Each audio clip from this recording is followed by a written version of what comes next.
जेवण म्हणजे फक्त पोटभरणं नसून ते चविष्ट आणि आरोग्यदायी हवं।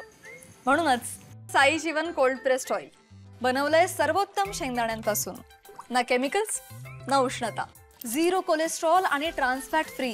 प्रत्येक थेंबात शुद्धता, चव आणि आरोग्य, म्हणजेच तुमच्या हृदयासाठी आणि कुटुंबाच्या आरोग्यासाठी उत्तम। आजच साई जीवन निवडा, कारण आरोग्याला शॉर्टकट नसतो। बेशिस्त पार्किंगमुळे नागरिकांचा जीव धोक्यात। कोल्हापुरातील रंकाळ्यावर फिरायला येणारे नागरिक आपली दुचाकी आयरेकर गल्लीतील रस्त्यावर बेशिस्तपणे पार्किंग करून जातात। मात्र या बेशिस्त पार्किंगमुळे या रस्त्यावर वाहतुकीची कोंडी निर्माण होते। तसेच या दुहेरी पार्किंगमुळे या रस्त्यावरून रुग्णवाहिकेलाही रस्ताही मिळत नाही। त्यामुळे रुग्णवाहिकेत असणारा रुग्ण या बेशिस्त पार्किंगमुळे दगावण्याची शक्यता नाकारता येत नाही। आजकाल वाढत्या बेशिस्त पार्किंगमुळे अनेक रोडवर वाहतूक कोंडी निर्माण होऊन त्यातून अनेक छोटे मोठे वाद होताना दिसून येत आहेत।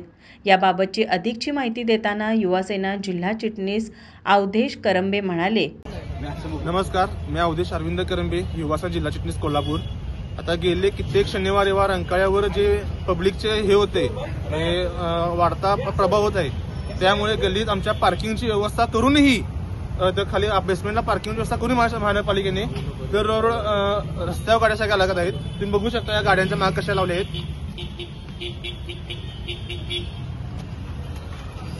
महानगरपालिका आयुक्तांना निवेदन देऊनही त्यावर काही दखलही घेतली जात नाही। पोलीस प्रशासन आम्ही सहकार्य करून त्यांना सांगितलं ह्या चलान तुम्ही हे करा या अशा बेकायदेशीर पार्किंगवर। त्यावर त्यांनी आम्हाला डायरेक्ट विरोध केला की आम्ही काय करू शकत नाही म्हणून। तरी ह्या संबंधात एक अधिकारी त्यांना कोणता तुमचा अधिकारी ठेवून ना पार्किंगची व्यवस्था करावी, अन्यथा तीव्र आंदोलन करण्यात येईल। महापालिका व पोलीस प्रशासनाने बेशिस्त पार्किंगकडे लक्ष दिले पाहिजे असं सांगताना आयरेकर गल्लीतील स्थानिक नागरिक शिल्पा वाडेकर म्हणाल्या, मी शिल्पा वाडेकर, आयरेकर गल्ली, करवीर तीर्थ अपार्टमेंटच्या इथं राहते।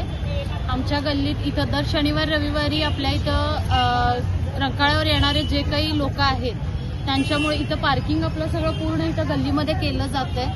त्याच्यामुळे आम्हाला इथं खूप त्रास होतोय। इथं लोकांना सुद्धा इथं भयानक त्रास होतोय। शववाहिका सुद्धा इथून जात नाहीत। थोडं महानगरपालिकेने ही बाब थोडी लक्षात घ्यावी अशी विनंती आहे। माझा महाराष्ट्र न्यूज कोल्हापूर।